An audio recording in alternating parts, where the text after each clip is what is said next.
So when you think about a story about busted, you probably don't think about your grandmother. But that's what I did.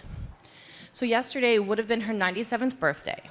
And I'm thinking, what a better story to honor her than to tell a story about how she got busted. It's not as bad as you think. So with family and holidays, food is always the thing. So I have all these recipes and things from my grandma that remind me of her and that I'll be able to keep with me for as long as I want to cook them. So one of her favorites was her mac and cheese. To die for. It was delicious. But it was one of those recipes that, Grandma, how do you make it? She goes, it depends on what I have in the fridge. Or next time. So what'd you put in it this time? Well, it was whatever was on sale at the grocery store. It's one of those recipes where it's like, it's a handful of this, it's a this. If it's too dry, you put that in it, and it drove me nuts. To this day, I have not made it because it doesn't taste the same. So it's one of those recipes that I try, but I can't do it.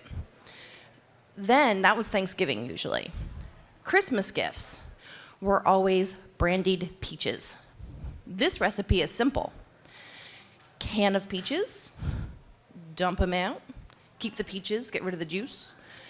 Mason jars, insert peaches, insert brandy.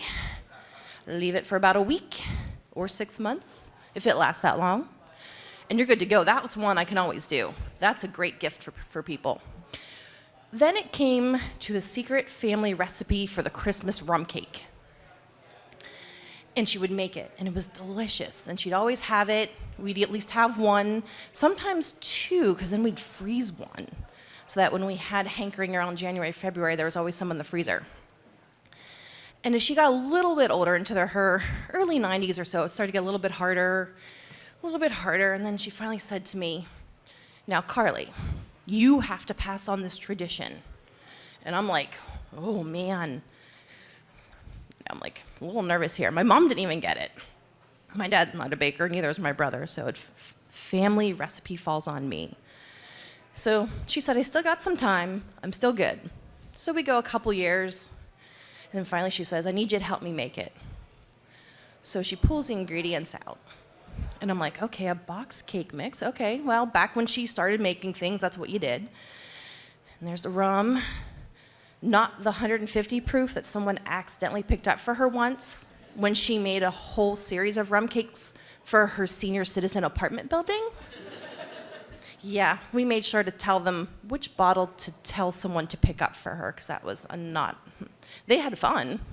As far as I know, everyone, no medicine interactions, we were good. Then she goes through her recipe book, her little card index thing. And she goes, it's in here somewhere. And she's pulling it out, and I see it, and I look at it. Grandma, what?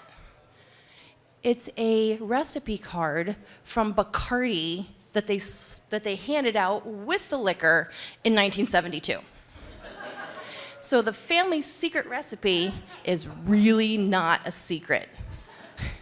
So she got busted, and I teased her a lot about that one. But let me tell you, for parties, it's still our secret family recipe as far as anyone else is concerned. If I really like you, I'll loan you the recipe, but you have to promise not to share it with anybody else or tell them that it's from Bacardi. But I will say this, I've tried it with other rums. It's just not the same. It's not made the same the way Grandma made it. So she got busted that day. She laughed about it, but she promised me that the other secret family recipes that she did pass on to me were legit, either hers or her mother's. She swore, and I said, okay, better be telling the truth this time.